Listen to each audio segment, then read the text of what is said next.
How's it going, everybody? Bryan Alvarez here on Wrestling Observer Live. We are here every day, Monday through Friday, noon Pacific, 3 Eastern, Sunday, 3 Pacific, 6 Eastern, Saturday mornings with Jim Valley, 10 a.m. Pacific, 1 Eastern, Sundays with Andrew Zarian. And it is Wednesday here on the show, and you know what that means? You don't know what that means. It's different than a usual Wednesday. Lance Storm is joining us here today. Got a lot of news to talk about. Dynamite is tonight. NXT last night. Royal Rumble coming up on Saturday. We'll tell you about that. Talk about Finn Balor and plenty of other news. In the final segment of the show, we are going to be joined by Orange Crush. We got a lot to talk about with him today. Upcoming shows. Vinny Pacifico is going to be on next week. We got some other guests lined up. But Orange Crush, final segment of the show here today. But before that, TNA Impact coming up on Thursday. We got some TNA news. We got an update on Rey Mysterio and the Vince and Linda Ringboy lawsuit, Triller and AEW. We got a new trademark filing from WWE, which may or may not be a spoiler for Saturday night, but we can talk about that. Also, the full list of individuals announced for the Royal Rumble, both men and women. There will be some surprises. Also, NXT doing some house shows. We'll talk about the full NXT report. They got a big show coming up next week. In fact, next week will be the day we find out who the new NXT men's champion is, as we have a ladder match for the championship. Deion Lennox, Keanu Carver, Jackson Drake, Joe Hendry, Shiloh Hill, Ricky Saints, and Sean Legacy. One of those men will be the new NXT champion. We also have a North American Championship match, TNA Knockouts tag title match next week, and more from Tony D. So a lot to get into here today, everybody. Lance will join us after the break. Wrestling Observer Live.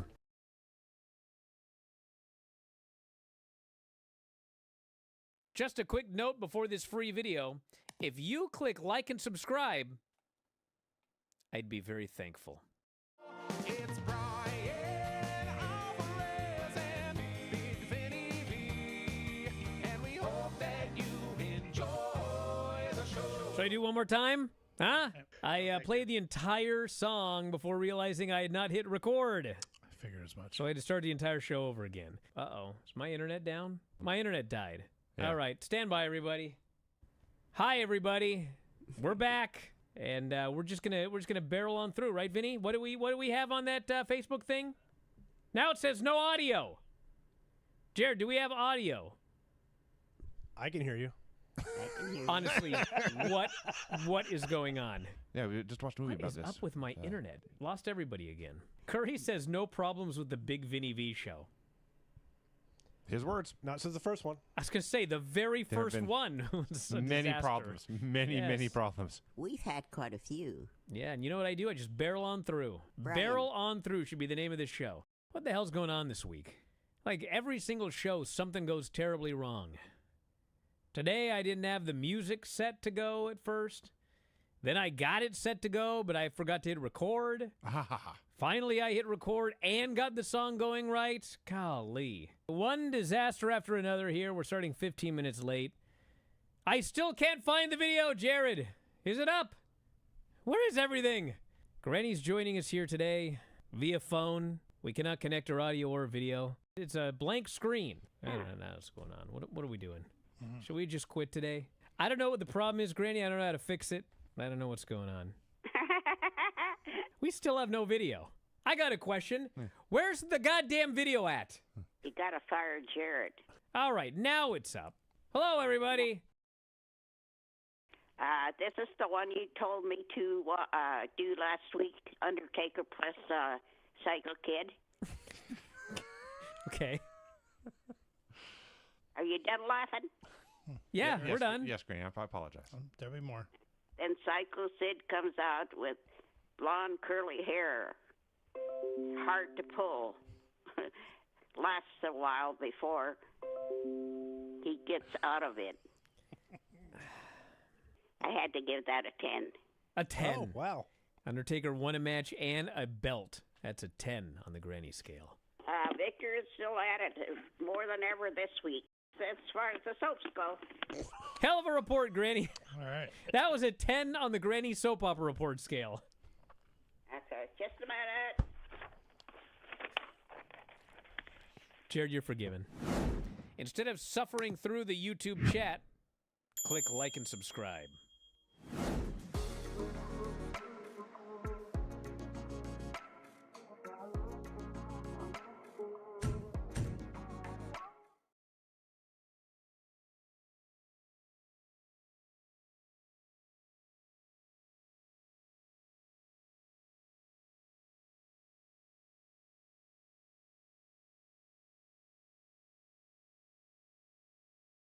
Back in the show, Bryan Alvarez here, Wrestling Observer Live. Lance Storm joining us here today. Want to start off by wishing the best to Adam Scherr, the former Braun Strowman, currently hospitalized with an infection. He said he spent the night in the hospital due to a knee infection that, quote, came out of nowhere. He said, I just want to take a second to come on here and say thank you everybody that's been reaching out, all the well wishes on my post about this infection. I'm going on day 2 in here. Still plumbed up to IVs, waiting on cultures to come back to find out exactly what it is. Pain's pretty bad, but we're still breathing. Still kicking. God's got me. I trust him, and everything's going to be okay. It's going to take a little bit to get over this hump, but y'all know me. Nothing keeps the monster down. So again, thank you for all the well wishes, thoughts, and prayers, everything, and everybody reaching out. It does not go unnoticed. I love all of you very much. So hopefully everything turns out all right. Those are never good. Been in the hospital 2 days, on an IV, knee infection, trying to figure out what it is. So hopefully that gets resolved very quickly. Yeah, best to him. Those can be really serious. Oh, yeah. Those are no joke. So hopefully it works out all right. I should also mention that Rey Mysterio is apparently fine, and he will be heading to... I got to check this out. Are you kidding me? What? I just got to see if this is true. Okay. Yeah, Rey is heading to... The article made it sound worse than it was. Rey's heading to Saudi Arabia, so anyway, he's all right. It says here, an unmasked Mysterio shared a picture with Penta and Dragon Lee, all unmasked while sitting on an airplane on social media. Well, they did cover their face. They covered their faces. Yes, Yeah, I saw I the thought they were all photo. just sitting there smiling. But anyway, they're all on the way, and so Rey is all right. So this, of course, I don't like to harp on things, as you're all aware. But on Monday, Rey legitimately suffered an injury. Although, you know, we can joke about it now because he's all right. It's not even really a joke, but he suffered an injury, okay? And they didn't acknowledge the injury, but he was injured. So Finn Balor then goes to Adam Pearce, and he decides that he wants to declare for the Royal Rumble. And this guy tells him, sorry, the Rumble is full. I said, what kind of stupid storyline is this? This is ridiculous. So, of course, I think y'all know how things go. You can't say something is ridiculous in wrestling and not expect the hardcores to get angry at you. I heard every excuse in the book. The best one, actually they're all preposterous, but you know, I heard somebody go, well, you know, maybe he meant the Raw side was full. Because there's Raw and SmackDown sides. Well, anyway, the Raw side is not full. I went up today and counted. There are 10 people from Raw declared for the Royal Rumble. There are 5 open spots. If we only presume that Finn is on Raw and he must declare for the Raw side only, there's plenty of space. There's also plenty of space on the SmackDown side. And yes, Lance, what happened today? Well, Brock declared for the Royal Rumble today. You're telling me that 2 days after Raw, when Adam Pearce told Finn Balor that Raw was full, that the Rumble was full, 2 days later, Brock Lesnar declared and he is in the Rumble? That's what I saw a clip online on the Pat McAfee show, of all things. How about that?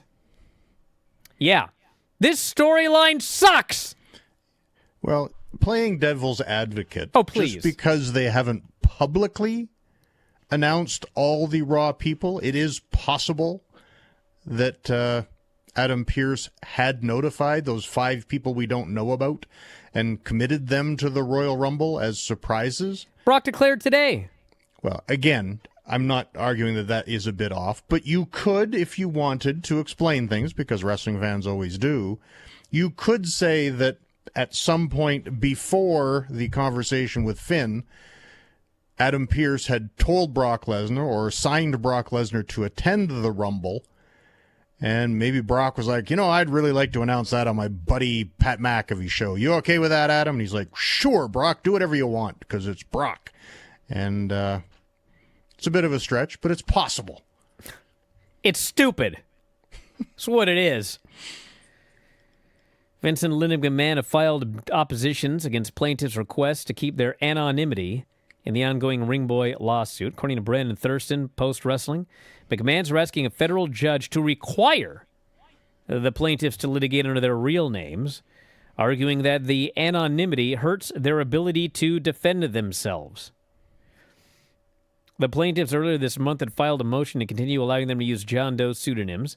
In their arguments, lawyers for both Vince and Linda cited recent cases involving Sean Combs and Kevin Spacey, where plaintiffs were required to use their names during proceedings, although those cases were in New York, whereas the Ring Boy lawsuit is taking place in Maryland, which isn't required to follow those precedents.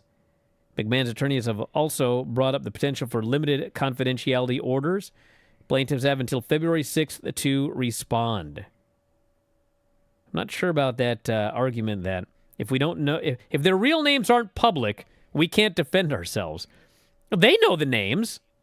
How does it make any difference for their defense?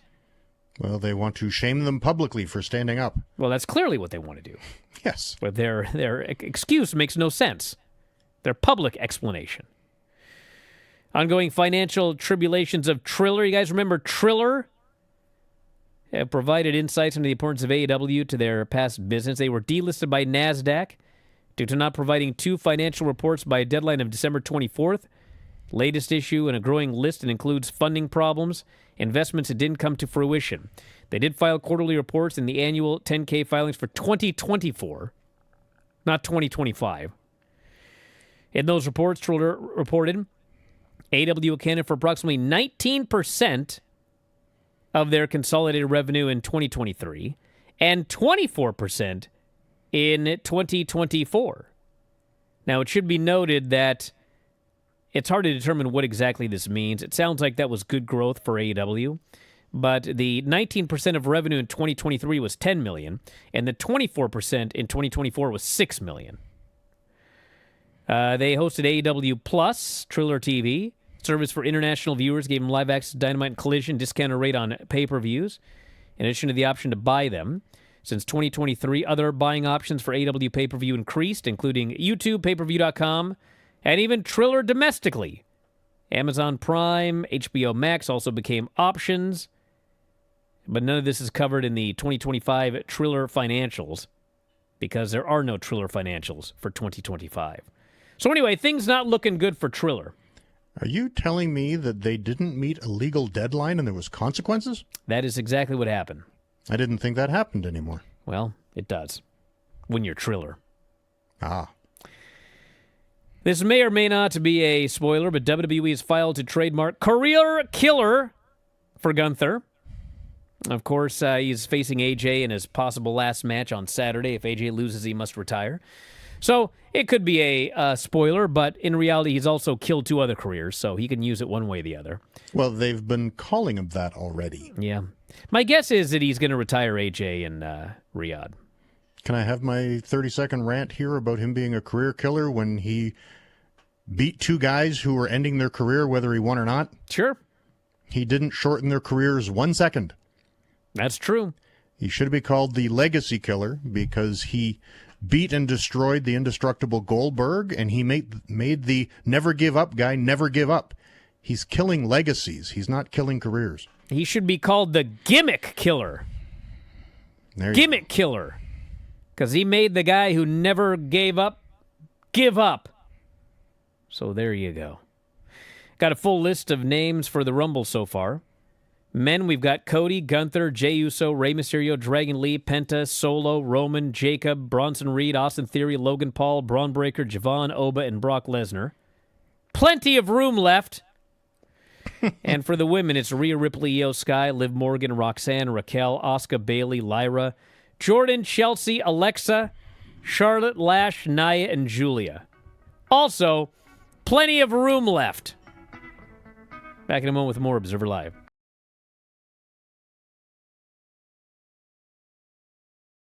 Just a quick note before this free video.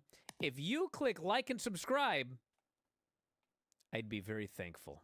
It is the annual Christmas show. We have Big Vinny V as always, who's wearing a hat.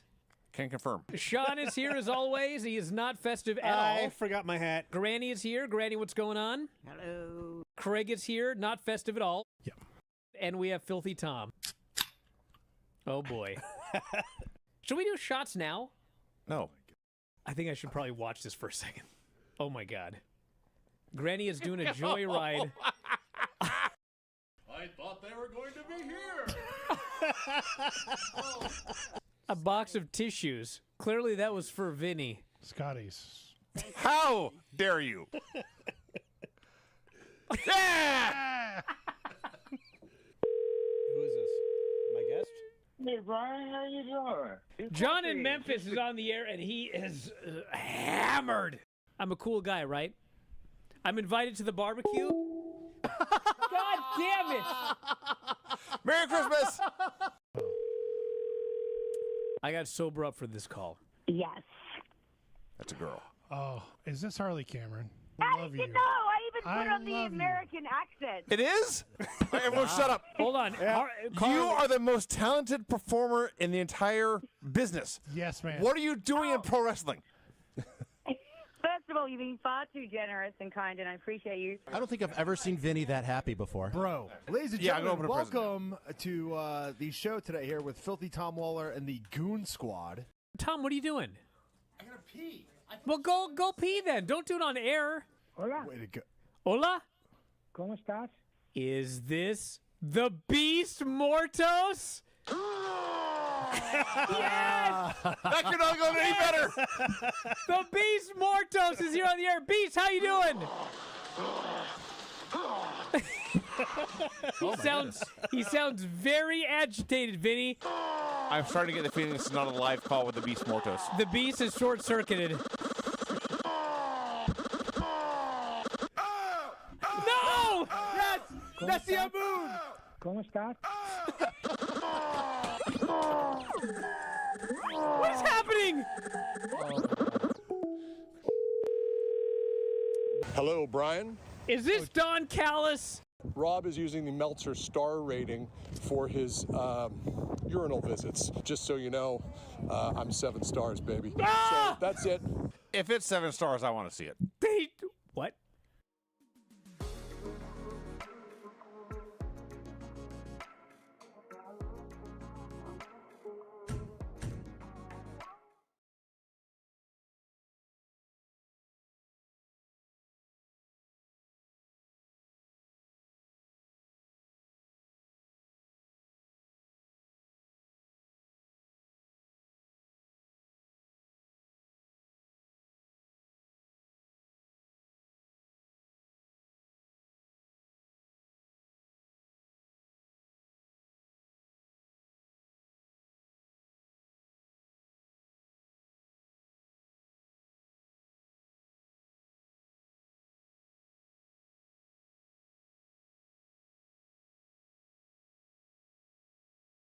All right.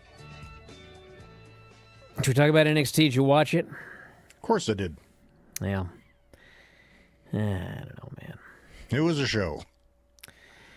Open up with Joe Hendry laid out backstage by the Vanity Project. They're standing over him literally with chairs in their hands.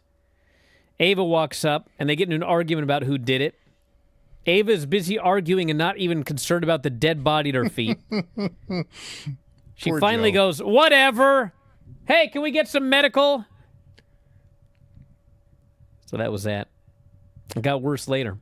Well, it got worse immediately when she grabbed her headset and said, "Let's go back to the desk. Something happened here." And they cut to outside.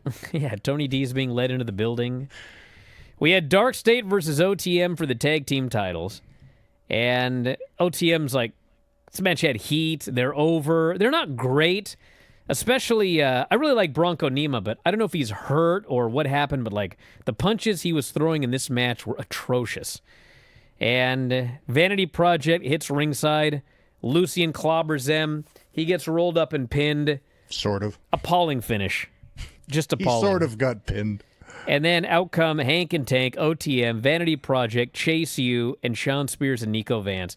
And I was just watching this and, like, with all due respect, if you're an NXT fan, like, that's all fine. But, I mean, if anyone wants to argue this, like, go for it. This is the worst tag division anywhere in wrestling. And I'm just looking at all these teams, and it's just like, Hank and Tank were over, and they gave them the belts for, like, 3 weeks and took them off them. OTM is over, and they lost. Vanity Project are brand new, and they're geeks. Chase U, I mean, they're also geeks. But I do like Cale Dixon, but, I mean, they're geeks. And then there's Sean Spears and Nico Vance, who nobody cares about. And Dark State, who nobody cares about. And, like, the big match they're building towards is the two teams nobody cares about. Like, who could possibly care about this division? It was also overwhelming for someone who doesn't regularly watch when there's just all these bodies involved. It was just chaos. Like, okay, a bunch of guys had a bunch of stuff happening, and one guy sort of won, and it was like, okay. We had Jada Parker and Nikita Lyons. Nikita's gotten herself into great shape. No knee braces, nothing. And they did a match. It was rather short. Jada won. It's her first win in 5 months. And then Blake appeared on the screen and said she'd be seeing Jada very soon. So, now, are we to believe that they set up a live via satellite hookup at Blake Monroe's house so she could sit in her silk pajamas on her couch? Yes. To do a 15-second promo? Or we're supposed to believe they made a set backstage. One or the other. We had a couple. We had 5 segments in a row, I think, here. I was ready to just. Actually, this wasn't even the worst. So we had an Eli LaFleur, Taven, and Eli segment, an Elegance brand segment, a Zarya segment, and an Ethan Page segment. 4 non-wrestling segments in a row. No, 5, because then we had Vanity Project running into Ava backstage. So I'm like, are we ever going to get wrestling? So she actually put that one dude in the ladder match without qualifying. She said, okay, you know what? You're right. I can't prove you attacked Joe Hendry. You only were standing over his dead body with a chair. You only probably did it. I couldn't ask him. So because I can't prove it, fine, you're in the ladder match. Not even qualifying. I can't prove you didn't kill this guy, so I will give you a bye into the ladder match. Yeah. But she says if Joe gets cleared, he's also going to be in it. So I think he is in it because he appeared cleared at the end. We had Miles Bourne versus the Bookworm, Dion Lennox. I didn't think this match was very good, but they had that one spot that Miles just about died. Yeah, he just like, I don't know what happened. It looked like he was going to go under a leapfrog, and the other guy didn't do a leapfrog. He just ran into him with his head down. And then, to his credit, Dion Lennox just grabbed a headlock, and they just didn't try it again. They just stopped for a while and then got back on. So anyway, Ethan Page comes out. And this was a screw job finish, but I at least liked it because for once it played into the storyline. Ethan Page keeps telling Miles, you're never going to be a champion unless you're willing to do anything that is required to win. He wants him to turn heel. So at the end of the match, he comes out and he slides the belt to Miles. And Miles looks at it, and he does pick it up, but the referee grabs it and takes it away. And then Dion grabs him and hits the Michinoku driver and pins him. So Miles couldn't pull the trigger. He got beat again. So it does play into that storyline at least. And since you brought up my pet peeve on commentary from Raw, in this match, Booker T, God bless him, said Miles Bourne needs to open his ears and listen to the advice that Ethan gave him. Yes. The deaf guy needs to open his ears and listen to the advice. And that was unfortunate. Yes. Tony was taking into Ava's office, Tony D. And he finally, the bearded mute finally speaks, and his first words are to Ava, "Why do you bail me out?" It's like, is this guy that down on his luck that he couldn't afford bail? It's not like he's accused of murder. He, attacked some guys on a wrestling show. What was bail? $500? Well, she had to bail him out. And her excuse is, "We need you." And he says, next week... But apparently doesn't pay him enough to make bail. Next week, I'll let everyone know my intentions, he says. And then she says, don't interfere in the ladder match. We had some more stuff backstage. Chase U mustache is all sad. It's like, I could give you advice, but you don't listen. Lexus King versus Tavion Heights. This match was, it was all right. But at the end, Stax ends up coming down to ringside. Somehow Tavion went over the top rope. Not entirely sure how. Tavion gets distracted looking at Stax and is hit with the, whatever they call it, the coronation and pin. So he looked like an idiot. That did him no favors. Then my favorite thing on the show, because I felt like it was done for me, we had an NXT Origins video with Finn Balor. Now, granted, this was a good video. It's him doing an interview, and he says, before I came to NXT, I was just a wrestler. I just did wrestling matches. But I came here, and I went from a wrestler to a superstar. And without all these years in NXT, I wouldn't have been as successful on Raw, SmackDown, or WrestleMania. I look back on those times fondly, the happiest years of my career. And when it was over, I just thought, this is a damage control video is what this is. This is them doing damage control because this show has been so horrible lately that they're trying to put over how great... Oh, Finn, he loved his time here. He loved his time here a decade ago. Remember the good stuff we did? In 10 years, when they do one of these for Javon, that's when I'm going to actually quit. Zarya versus Thea Hale. We had more distraction, of course. Tatum ends up attacking Izzy outside the ring. Chase her through the ring right in front of the referee. This is not a DQ, but it does distract Zarya, who is then rolled up and pinned. Atrocious finish. And then Laney and Fallon come out afterwards, and Zarya ends up grabbing Thea and giving her the F5 instead of teaming up with her to beat up the heels. No JC, so I presume she's going to Saudi. And in a weird situation, the two women from Fatal Influence came out to fight Zarya and Thea. But when Zarya beat up Thea and stood by herself, they went, no, we're scared now, we'll leave. Yeah. So they were willing to fight two, but not one. Then we had Andre Chase versus Keanu Carver in a qualifier. And nobody really cared about the match. They did chant Carver's going to kill you, which he did. Just pretty much destroyed the guy. And I don't like his finish at all. He's got this thing where it starts like a running power slam, like a Davey Boy Smith power slam. But instead, he puts him on the shoulders, and then he starts walking, and he quickly spins him down to the ground. And it's different. I don't think I've ever seen anyone do it. But it's less impactful. It's so much less impactful. It's so much less, just use a running power slam, dude. It looks way better. So anyway, he kills Andre afterwards, rammed him into the exposed buckle, stomped his head into the steps. Murdered this poor dude. Yeah, and I think the fans were chanting, thank you, Andre, like they think he's getting cut now. So, that was that. After that beating, you might wish he was. Then I was like, what the heck's next on this show? And in fact, they come back and everyone is in the ring to hype up the ladder match. And I do have to give credit to Legacy and Drake, both Evolve guys, ironically.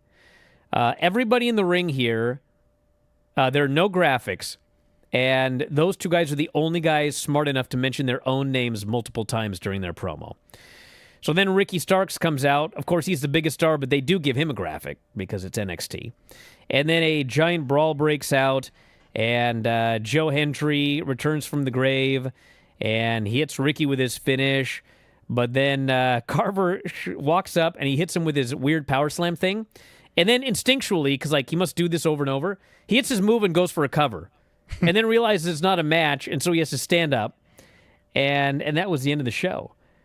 A very contrived promo segment. I don't like this show. And I can actually... It was not its best. It was around April or May that I think it really started descending. And at first it started with, no offense, Lance, when they started having all these TNA guys on the show. And all of a sudden it was no longer like an NXT show. It was like, we're just doing interpromotional stuff. And, you know, there's no real NXT. There's no NXT storylines. It's all this NXT TNA thing. And it just evolved from there. It just like went off a cliff. So whatever happened in like, whenever that was, March, April of last year, it's been an atrocity ever since. They've run off, shouldn't say run off, like all of the best talent got called up. There's no talent. The horrible finishes. There's some talent. Well, Let's there's be nice some, here. but I mean, I'm in a rush. I'll talk about this with Vinny. Back in a moment with Orange Crush, Observer Live.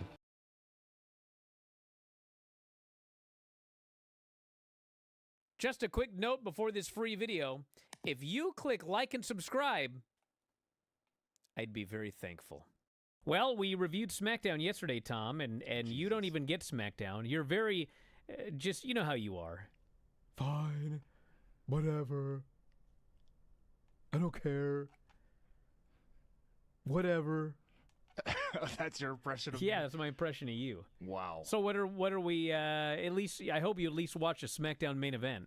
I watched the entire show. of Okay, because there's a SmackDown. lot of people that still like your review, Tom. I went on the board and I saw like 2 people. Yeah, do you go on, you go on Twitter? Yeah, I do go on Twitter. You read my emails? I do go on the Twitter. text messages? I mean, do you go on Twitter? Because if you do, unfortunately, yes. you would have seen one of the greatest moments in world history. In world history, really. World history. Frank Tate walked away the victor of the fight, but he walked away an even bigger winner when it comes to life. This man completed what I would say is the best high five, the best dap up in the history of the galaxy.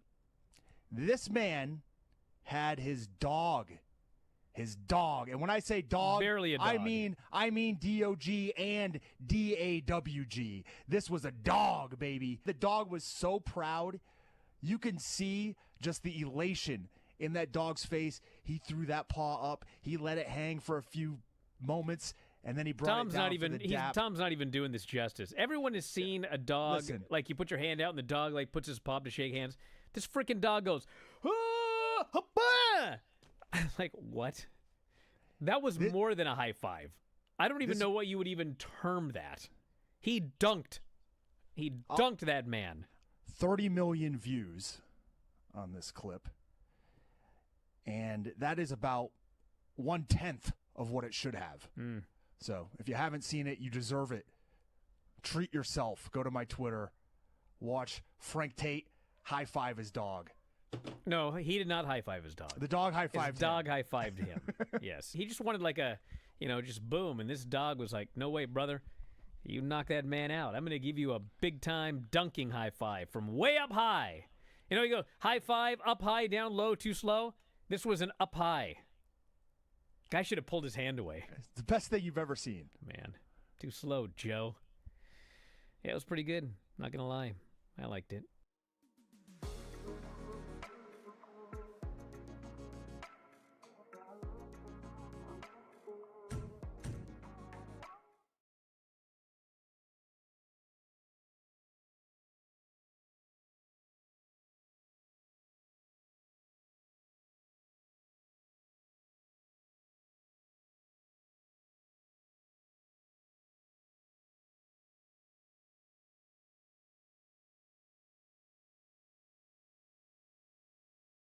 Okay, the show, Bryan Alvarez here, Wrestling Observer Alive. Lance Storm is joining us here today, as well as Orange Crush. We always call you Orange Crush. Your name's Adam, but you're Orange Crush to me. You ever met Lance? I'm doing well. Thank you so much for having me. You ever met Lance here? I've never met Lance. Lance, it's an honor and a pleasure. I've seen you wrestle before live many times, but I've never had the good fortune of meeting you. So thank you for having me. You've actually watched him wrestle live? Yeah, I mean, I've been a wrestling fan for a long time. So I used to go to the arena back in like '99. Wow. Around those times when they would do matches like Jerry Lynn and Tanaka against Storm and Mike Awesome and stuff like that. I pinned him once. There's no video evidence of that. Actually, what I was going to say, I will put Lance over. I've told the story 1,000 times, but I love it. I think it was Lance and Bob Hawley, and it was a show in Seattle. It was a house show, and back then they would give comps to reporters. I would get my media comps, and it was always different. One day they liked me and I'd get front row, and then another day they wouldn't like me and I could touch the ceiling of the arena. I was so high. Well, this was our show, and I was right there in the front row, and I'm watching this match with Lance, and I didn't know Lance at the time. He was just some serious generic guy or whatever. But anyway, they're doing this match, and Lance threw this frickin' drop kick, and it was the most beautiful drop kick I've ever seen in my life. And he just jumped straight up in the air, and he drop kicks this guy right in the face, and you hear the sound, the whole shebang. But I was a worker at the time, and I'm watching it, and I just thought, he didn't even touch this guy. It was I never ever forgot this. I was like, that was the greatest drop kick I've ever seen. Now you see Kevin Knight and Okada and all these others. They're beautiful drop kicks, but nothing like this house show drop kick that Lance threw on Bob Hawley back in the day. Man, oh man. Anyway, enough of that. Orange Crush. We got a lot of stuff coming up with you, and I want to talk about a number of things, including the auction. But let's start with the Jersey J Cup. Tell us about this show. Yeah, so I have 3 big shows coming up over the course of the next week of the New York area. So Jersey J Cup will be next weekend, February 6th and 7th at the White Eagle Hall in Jersey City. It is, the kind of American version of the most well-known junior heavyweight tournament in history, especially amongst tape traders. There's also a historical precedent because for many years there was a Jersey J Cup in the iteration of Jersey Championship Wrestling owned by Ricky O. When Brett Lauderdale and I bought the IP of Jersey Championship Wrestling in 2021, part of the deal was bringing back the Jersey J Cup. This will be the 4th tournament under our auspice, and we have 20 of the top junior heavyweight wrestlers from around the world, and specifically the U.S. and Canada and Mexico participating, as well as a few special bonus matches, including Tommy Billington against Tiger Mask and Manders against Mad Dog Connolly in a steel cage match.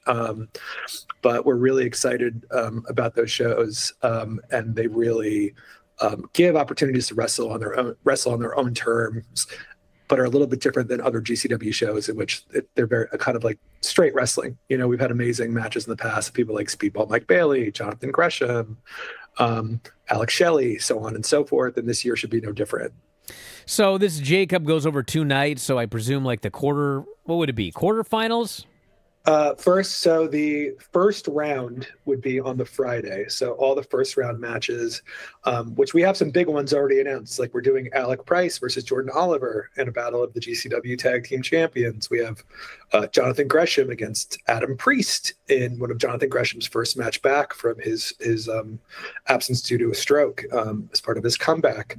As well as some folks from your neck of the woods, like a Judas Icarus, Travis Williams are making their debuts in JCW and GCW. We're doing Judas against Darian Bankston, who's a great wrestler from the South, who's coming up and works a lot of JCW shows. So first night, we have 8 first round tournament matches, and then we have 2 kind of bonus main events. And then the second night, you'll see the quarterfinals, semifinals, and final, as well as the Jersey Lotto, which is my iteration of the casino gauntlet that we've done on some of our bigger shows as well. That's a lot of matches that these people are going to wrestle. If you're going to the finals, what do you have, 4 matches over 2 days? Yeah, you know what? The first time we did it, yeah, 3 in one day, 4 total and 3 in one day. Yeah, 4 in 24 hours. But, the first time we did this tournament in 2022, I booked a daytime and night session. So Jordan Oliver had to wrestle 4 20-minute matches in one day. He wrestled Speedball Mike Bailey, Alex Shelley, Charles Mason, and one other who escapes me at the time. And it was like, it was real test of endurance. But at the end of the day, it was transformative in his career. So it was really something special, and every year people really show out. And then this weekend, I don't know if we want to I've got a much kind of a very meaningful show called Superpower Slam that I'm booking in New York City, which is this like kind of like all-star benefit for the neurodivergent community in New York. A charity show with stars from AEW, TNA, New Japan, GCW, JCW, and others, which has like a really stacked card that I'm excited to get people out to go see. And that's the Superpower Slam? Correct. Superpower Slam. Well, you'll see some of the people you previously mentioned, like Kevin Knight and Speedball Mike Bailey taking on Megan Bain and Joey Janela. We have Willow Nightingale against Mara Sade, Lee Moriarty, who I've worked with in depth as part of my art practice as well, taking on Jonathan Gresham. Bear Bronson against Atticus Kogar for the GCW World title. Billy Starks against Effie for the JCW World title. We're going to have a 10-man tag preview of the J Cup with wrestlers such as Alec Price, Jordan Oliver, Ryan Clancy, KJ Orso, the former Fuego del Sol, and others, taking a little inspiration from Michinoku Pro with that booking, as well as some other major matches that have all been announced. And we're really excited. The funds for the show, everything we raise is going to benefit the Little Oak Center for Neurodevelopment, which is basically a 501c3 that focuses on giving support to families and kids who are struggling to figure out how to find the resources they need to succeed within the system, which is not designed to support folks with autism, ADHD, dyslexia, and other various neurodivergencies. So really excited to partner with them, really excited about the level of enthusiasm and support from the talent as well as the pro wrestling community around this show. So we're going big with it, and I try to pull as many favors as I could. Did you search them out, or did they search you out? Is this very close to your heart? It is close to my heart. The mother of my children and my wife is the founder of the charity. And I have two kids who both are on the ASD spectrum. And I've gone through the process myself of understanding how difficult and coded it is in the United States, and especially in places like New York, to find the help that you need for your kids. And in my older son's case, services, otherwise referred to as ABA or advanced behavioral therapy, he went from basically being nonverbal at 3.5 to being 5 and being fully communicative, social, and really engaged. And a lot of people have hesitations, worries about stigma when it comes to diagnoses. And what we're really trying to do is empower people with the resources and understanding that, kids develop on their own time. In other countries, they're not held to the same kind of rigid standards. And also that autism and other neurodivergencies are superpowers. Like, people do and can achieve incredible things once they can harness that energy and all those excess brain cells, swimming around. So I'm really excited. I think there's a lot of talent who are either invested personally in this cause or have family that are invested in the cause, and a lot of audience have reached out and said how happy they are that we're kind of actually looking at this issue in a way that is sensitive and also not exploitative, because at the end of the day, this is a charity show, but I'm booking it like a super show. The booking is going to be in canon with the promotions that are in partnership with it, and we're really going out to try to put out great matches and show a diverse sampling of styles. Paul Walter Hauser is wrestling on the show. My old friend Paul, yes. Yeah, he's taking on Mad Dog Connolly in a lumberjack strap match. As he's really trying to test himself against some of the biggest, toughest, and baddest wrestlers on the scene. We're having some authentic lucha libre as Gringo Loco, Latigo, and Commander will take on Commander Mascarita Dorada, the former Torito, and Ray Horace. We're really, trying to show that professional wrestling is a spectrum in itself, and having something kind of like a little bit of everything for everyone. That's a good way on to the put show. it.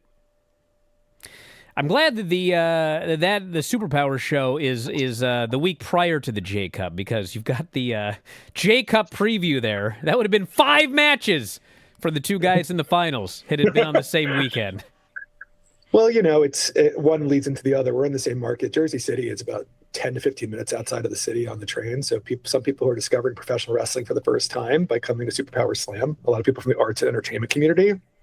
It's also an opportunity for them to become familiar with some of the top independent talent from around the world, and maybe they'll come out to the J Cup. But all 3 shows are trending very well.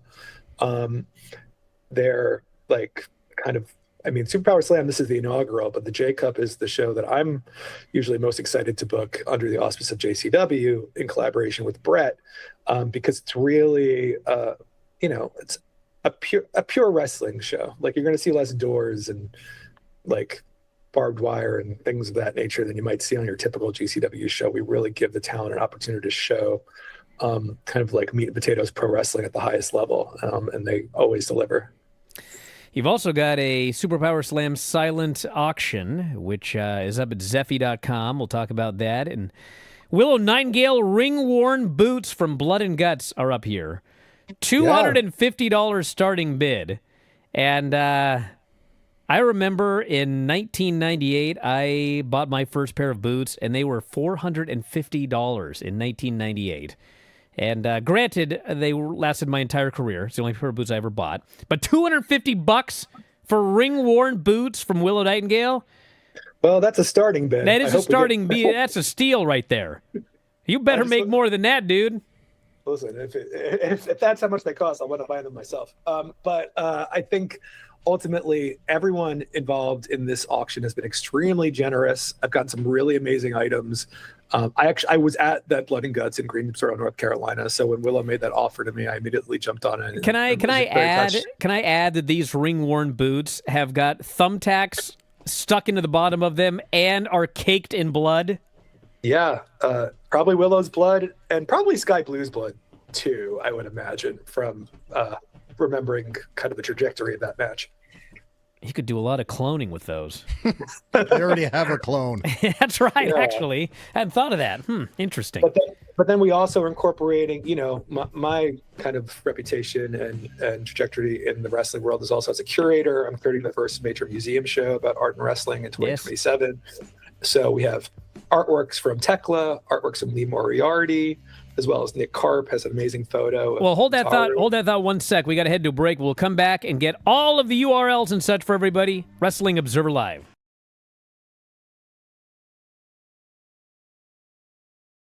Just a quick note before this free video. If you click like and subscribe, I'd be very thankful.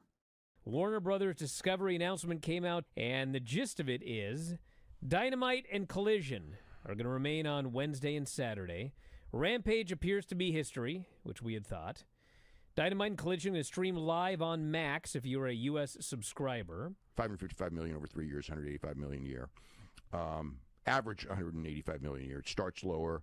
The middle year would probably be about that, and the third year would be up from that, and then the fourth year would be way up. Big question for me is, are all the archives up? Or going to be up? Can I go back 5 years ago and watch all of the Dynamites in order?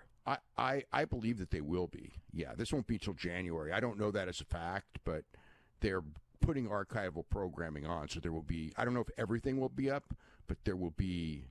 I expect that everything will be up. Yeah. I had a little announcement I wanted to make. A lot of people got really exposed. When this. Oh no! Yeah, save that for the Garrett show. Save that one. Why?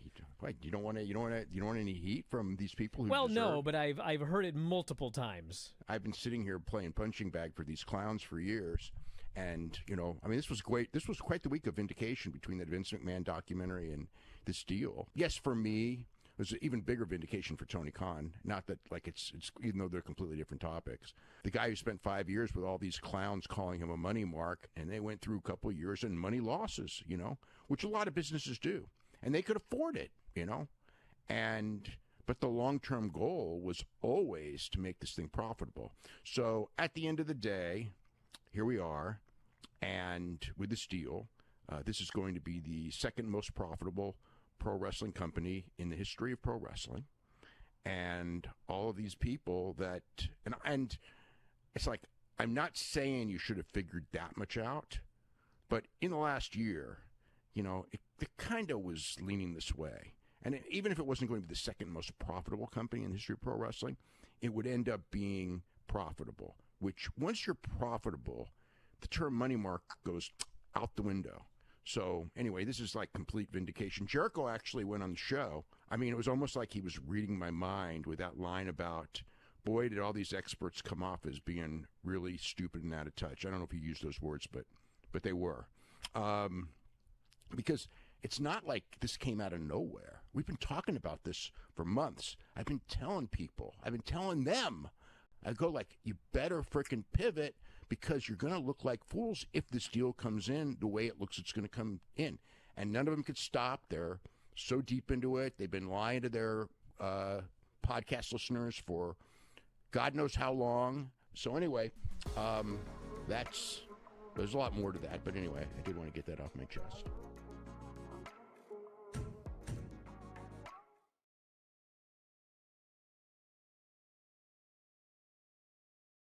Back here in the show, Bryan Alvarez here, Wrestling Observer Live. Orange Crush is joining us here today. This auction has got some incredible stuff. A Mance Warner autographed screwdriver, hopefully not caked in blood. A lobster dinner with Joey Janela. If that were all you can eat steak, I'd be bidding right now. We've got, let's see what else we have. The hand-embellished print by Tekla. There's a couple of those. A painting by Mara Sade, which... Did she really paint that? No, that's a picture of her. The painting... It says by. But soon there will be a painting. I see, okay. I thought she painted a portrait of herself that looked like that. I was like, she's in the wrong business. She could be making millions. Anyway... Yeah. Inside the Mind of Brett Lauderdale is a popular one as well. People get to have a coffee meeting at Starbucks where Brett does a lot of his business with Brett as part of this auction. I really wanted to kind of pull something that brought together unique experiences with unique objects and highlighted the generosity of the talent that will be on display at Superpower Slam because number one, I'm extremely grateful for their support, and number two, you know, there's a lot of noise out there when it comes to merchandise and memorabilia, and I wanted to give people things of real value that will, you know, they can cherish or remember. Well, let's throw out some URLs real quick because we got to head out. Yeah, if you go to Orange Crush's Instagram, Orange Crush Art, or Twitter account, you'll find links to the Zeffy auction. You can also buy tickets for Superpower Slam this Sunday at superpowerslam.eventbrite.com. Tickets are still available, but they're going very fast. We're going to have a full house and a very fun crowd. So I hope to see wrestling fans from the tri-state area out there because this is going to be one of the best shows of the year. That's right. Superpower Slam on February 1st and the Jersey J Cup February 6th and 7th. Orange Crush, I want to thank you so much for doing the show today. We are completely out of time, everybody. I want to thank you all for listening. We'll talk to you again after a while.